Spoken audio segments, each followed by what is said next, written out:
Profissionais da construção civil dos mais diferentes setores usam a matemática no desempenho de suas funções. O arquiteto na elaboração dos projetos, nas maquetes e plantas. O engenheiro nos cálculos de estrutura e de materiais que serão empregados na obra. O pedreiro no cálculo da quantidade de material que terá que usar. O carpinteiro e o marceneiro nas medidas, nos ângulos e nos encaixes. Então, vamos direto ao nosso assunto em matemática na construção. Dentre as profissões que se utilizam de matemática do começo ao fim, as ligadas à construção civil estão entre as campeãs. Vou conversar aqui com a professora Lilian. Lilian, construção civil é um campo fértil para explorar a matemática, não é verdade? É verdade.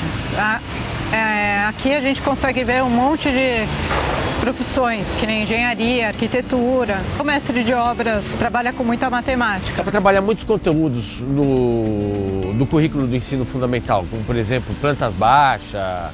Até mesmo multiplicação dá para trabalhar aqui. Por exemplo, você consegue ter uma vaga ideia de qual é a altura desse prédio aqui?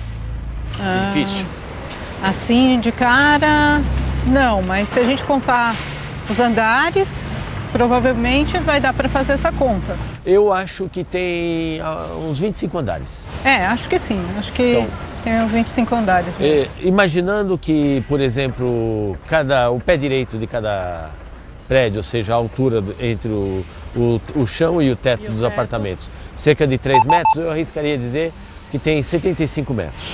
É uma boa estimativa para esse prédio. Tem que pensar que tem aqui o chão, que tem um pé direito maior, lá em cima talvez na cobertura tem um pouquinho mais, talvez uns 80 metros. Uns 80. A gente podia propor para os alunos produzir uma informação e justificar essa informação. Né? Quer dizer, esse diálogo que a gente está tendo aqui, por exemplo, tirado da sala de aula. Um aluno pode falar que ele acha que tem 20 metros, ele pode achar que cada andar tem altura de 2 metros, mas trabalhar dentro de um intervalo. E aí é interessante até pensar no tamanho da porta e por que esse argumento de ter 2 metros. Você sabe quanto é que mede uma porta padrão? Uma porta padrão mede 2,10. Os professores podiam investigar isso, né? Um bom começo para ver quanto que tem um prédio. Você sabe como é que eu busco essas informações quando eu preparo atividades para os alunos? Eu vou naqueles cadernos de construção que tem nos jornais domingo e ali tem as informações técnicas. O tamanho do tijolo, o tamanho da telha e... O preço, o custo de uma obra. A gente pode fazer orçamento. Dá para fazer orçamento também, dá para brincar com as plantas baixas. E fazer uma contagem diária, usando semelhança também, é bem legal. Fazer a planta baixa de uma casa ou apartamento é como fazer o mapa desta casa. Planta baixa é o nome que se dá ao desenho de uma construção, feito em geral a partir do corte horizontal. São representações em escala reduzida dos edifícios. A construção de uma planta baixa é uma atividade escolar muito rica, pois possibilita o estudo de diversos conceitos, procedimentos e fatos geométricos como semelhança e ainda relações de proporcionalidade e medidas. A planta baixa permite que se obtenha informações sobre um imóvel, mesmo que ele ainda não tenha sido construído.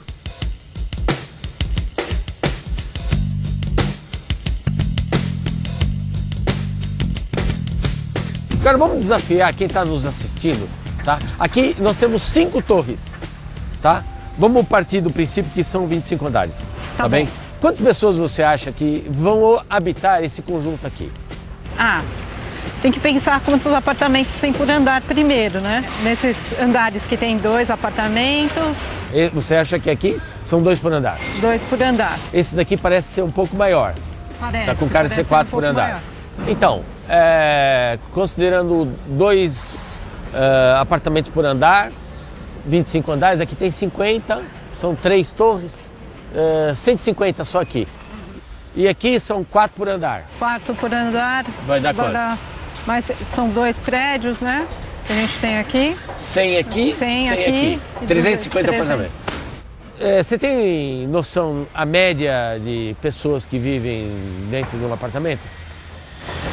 5 pessoas acho que é um número bom, né? Não, vamos pensar isso na época dos meus avós, que tinha muitos filhos. Tinha muitos filhos. Vamos imaginar 4. Vamos fazer de conta. 4. Então, 4 vezes 350. Dá 700, 1.400. Você tem a técnica de multiplicar dobrando, não é? Esse tipo de situação eu acho assim super pertinente, para propor para as crianças dar sentido para as operações, fazer os cálculos, pensar em tabuada. O cotidiano está aqui, né? É saber problematizar, é ter aquele empenho em produzir problemas, não é? Uma conversa com o engenheiro responsável pela obra pode fornecer informações preciosas para pensar e criar problemas e atividades matemáticas escolares. Renan, tira uma dúvida nossa. A gente estava fazendo estimativa em relação à altura do prédio, pé direito. Você que domina as informações técnicas, conta aí pra gente. Bom, aqui a gente tem o pé direito de cada apartamento, são de 3 metros. Nós estamos aqui com 5 torres, 2 torres nós temos 4 apartamentos por andar, e são 3 torres com 2 apartamentos por andar. O maior de 2 apartamentos por andar são 182 metros quadrados. Temos o menor, que são 4 apartamentos por andar, 147 metros quadrados, e no total dá 350 apartamentos. Tá? A gente tem as torres aqui numa altura do térreo ao ático, né? A parte mais alta. Ela tem 80 metros de altura. Isso você acertou então, né? E nós temos aqui uma área de terreno de 17 mil metros quadrados, de área construída aí. Agora você falou o pé direito 3 metros, mas eu estou considerando o piso e a laje. Exato. Isso, também. Isso, exatamente. Nós temos uma laje. Mas assim, a distância entre o piso e o teto, quanto é que dá em isso? torno de 2,70. 2,70, esse é o padrão. Exatamente, é o padrão. Isso daí é interessante para os alunos terem como referência para fazer estimativa de altura de coisas, né? Me diga uma coisa, as escadas têm um padrão? Ou a inclinação, ou a altura? A altura a gente tem a variação de 18 centímetros de altura e tem em torno de 22 o espelho. 22 o espelho. Isso. O que é o espelho? É a pisada. A pisada. Isso, exatamente. Eu cheguei a ver no estudo de arquitetura que isso se expressa numa fórmula. 2 vezes o espelho mais a altura e dava 60 e tantos centímetros. Exatamente. Isso, é isso mesmo. Esse é o padrão. Isso. Olhar para essas construções é enxergar em suas estruturas figuras geométricas bem conhecidas, o que nos leva obrigatoriamente a pensar também nos cálculos matemáticos necessários para que elas se mantenham em pé. Por ser o polígono com menor número de lados, muita gente considera o triângulo uma figura geométrica muito simples. Se olharmos apenas do ponto de vista do número de lados, o triângulo é mesmo um polígono muito simples. Mas por trás dessa simplicidade está uma das estruturas mais importantes da geometria. Triângulos são polígonos rígidos. Esta propriedade pode ser observada a partir de uma experiência simples que pode ser feita em sala de aula. Considere 4 varetas articuladas pelas extremidades e monte com elas um quadrilátero. Esse quadrilátero articulado não fica estável e pode assumir formas distintas mesmo que a medida dos lados não se altere. Já com 3 varetas, a única forma possível é o triângulo, que não altera sua forma, somente a posição. E é exatamente pela rigidez de sua estrutura que o triângulo tem inúmeras aplicações. Sempre que se necessita de uma estrutura rígida, o triângulo é uma alternativa viável. A estrutura triangular é empregada em construção de objetos do cotidiano, dos mais simples aos mais complexos, em móveis e utensílios e até em construções de grande porte. Bastam 3 pontos para determinar um plano. Esse fato é conhecido desde a antiguidade e é largamente utilizado nos tempos atuais. Há milhares de anos que os povos conhecem experimentalmente esta propriedade. Ela foi observada por nossos antepassados. Com ela, construíram pontes e telhados firmes para que não desabassem no primeiro golpe de vento. Aprendemos com nossos antepassados e continuamos recorrendo a esse princípio na construção de aparatos de apoio. É por isso que triangulamos estruturas como portões e paredes. Para construir um triângulo com lados medindo 3, 4 e 5 centímetros, por exemplo, primeiro construímos com a régua o segmento AB, de 5 centímetros. Com a ponta do compasso em A e a abertura de 3 centímetros, traçamos um arco de circunferência. Em algum lugar deste arco estará o vértice C. Ele está distante 3 centímetros do ponto A. Com a ponta seca em B e abertura de 4 centímetros, traçamos outro arco de circunferência. Em algum lugar desse arco estará o vértice C, cuja distância ao ponto B é de 4 centímetros. A intersecção dos dois arcos satisfaz as duas condições. Fica, portanto, muito bem determinado o triângulo de lados 3, 4 e 5, que, por sinal, é o famoso triângulo retângulo. Aquela questão dos degraus, você lembra das informações? 22 a base, a altura 18. Então, 18 por 22, 9 11avos dá 0,8 décimos. 8 décimos. Então, a tangente, qual é o ângulo cuja tangente é 8 décimos? Se a gente pensar na tangente de 45, Que é é 1. A é de 30 graus é raiz de 3 sobre 3. Raiz de 3 sobre 3 é 1,7 dividido por 3, dá aproximadamente 0,6. Então, está mais ou menos entre. Eu estimaria uns 35 graus. Acho que é uma boa estimativa. A atividade do pedreiro, quando assenta os ladrilhos de uma cozinha ou de um banheiro, envolve propriedades e ideias geométricas. Lilian, quando eu estou numa cozinha, num banheiro, pensar nos ladrilhos, eu acho que é uma oportunidade para explorar os polígonos e suas propriedades. Né? Você vê os encaixes perfeitos, tudo isso aí são motivos interessantes para provocar os alunos a pensar nas propriedades dos polígonos. Eu faço um trabalho bem interessante com os meus alunos em relação a isso. A gente brinca justamente de encontrar os ângulos internos dos polígonos através de uma decomposição de triângulos e aí então olhar o ladrilhamento em volta de um ponto com polígonos regulares. Por exemplo, no caso das construções, de modo geral, realça o ângulo reto, né? Porque, 4 vezes 90 dá 360 graus. Mas tem ladrilhos que são hexágonos regulares, não são quadriláteros. Né? Aquela lajota hexagonal é um hexágono regular e algumas que são combinações, né, de polígonos.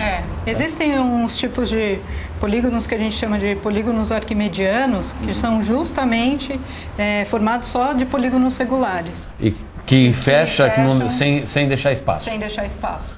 A indústria da construção procura padrões regulares que possam ser produzidos em série e em escala industrial. Uma das formas preferidas para ladrilhar ou fazer pavimentos é o hexágono regular. De todos os polígonos regulares, apenas o quadrado, o hexágono regular e o triângulo equilátero pavimentam o plano. Dizemos que o polígono pavimenta o plano quando é possível preencher totalmente esse plano com um polígono do mesmo tipo, sem necessidade de sobreposição ou remendos para tapar eventuais falhas ou buracos. O segredo está nos ângulos internos dos polígonos regulares. Mas como um polígono pavimenta um plano? A explicação geométrica é simples. Para completarmos uma volta completa em um plano, é preciso percorrer 360 graus. Então, para que uma figura geométrica qualquer preencha o plano, é preciso que todos os ângulos em torno do ponto onde as figuras se encontram somem exatamente 360 graus. É possível cobrir o plano com ladrilhos em forma de triângulo equilátero, porque seus ângulos internos medem 60 graus. E 60 é um divisor de 360.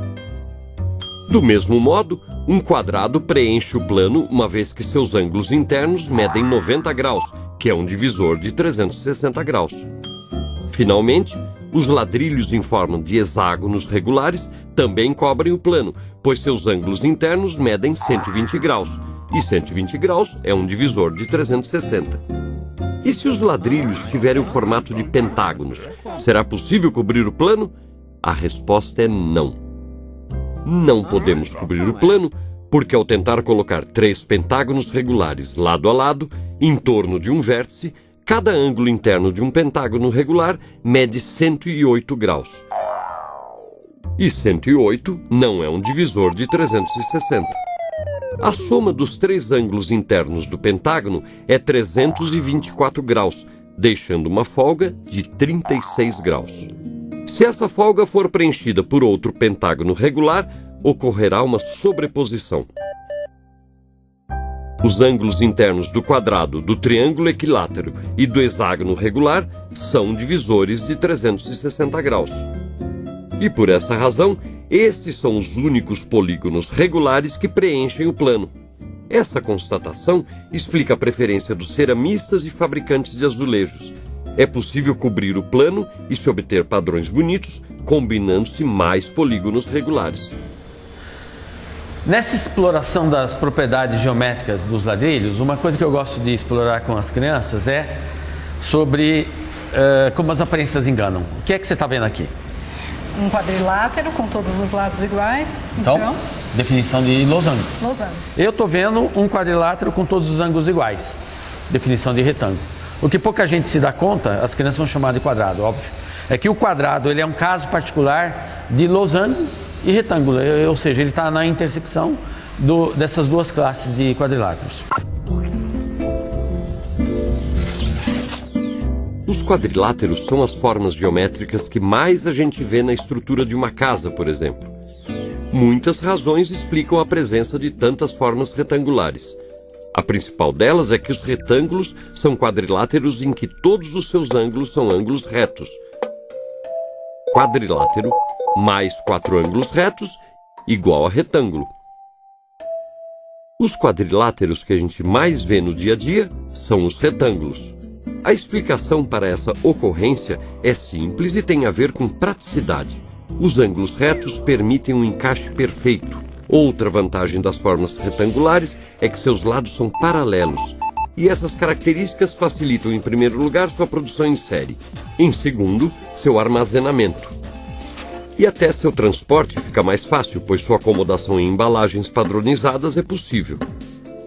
Por isso, vemos tantos retângulos por todos os lugares. Mas há outro quadrilátero especial que também é muito útil, o paralelogramo.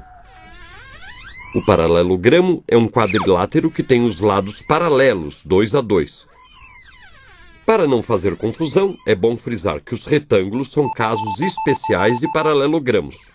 Retângulos são, portanto, paralelogramos com todos os ângulos iguais. E os quadrados são um caso especial de retângulo onde os 4 lados são iguais. E os losangos? Eles têm todos os lados iguais.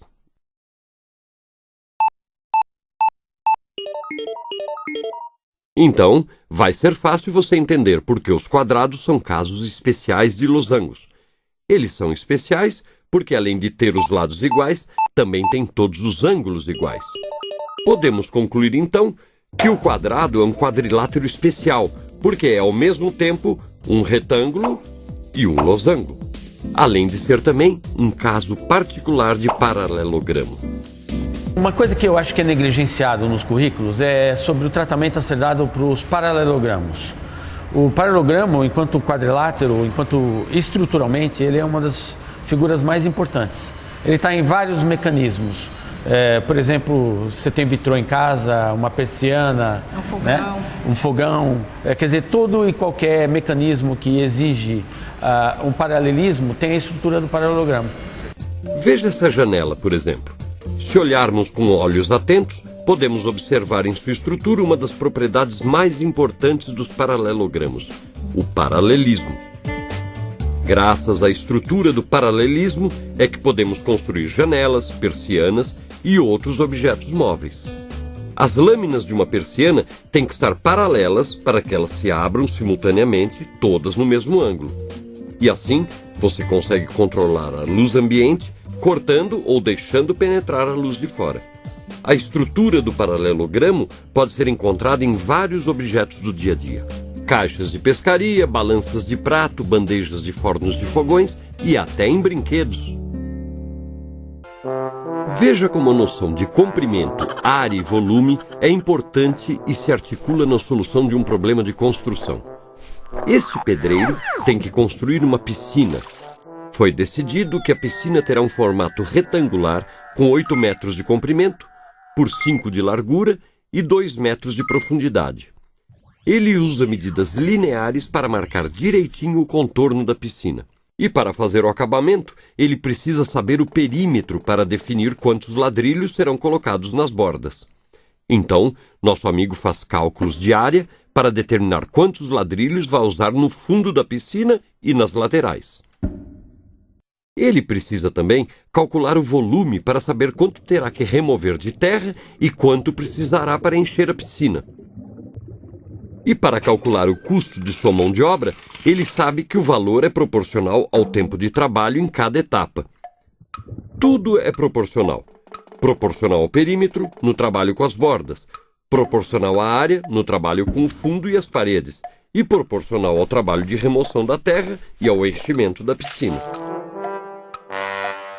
Sempre que eu estou em frente a uma porta, eu me lembro de uma das primeiras propriedades matemáticas que eu aprendi. E foi observando meu avô trabalhando. Meu avô era mestre de obras. Como todo bom mestre de obras experiente, ele sabia tudo de carpintaria, marcenaria, ângulos, medidas, etc. Então, uma vez ele compra a porta bruta, a madeira, e ele quer fazer o encaixe para poder encaixar aqui, certo? Só que ele cometeu um erro. Tá? Ficou defasado, ficou levemente para baixo ou para cima, não me lembro.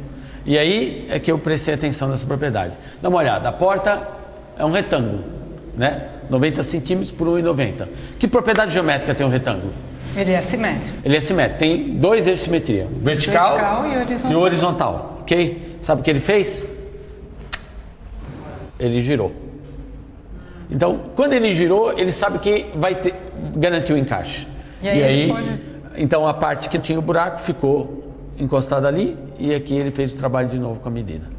Então essa primeira propriedade que me veio à cabeça foi realmente as relações de simetria no retângulo.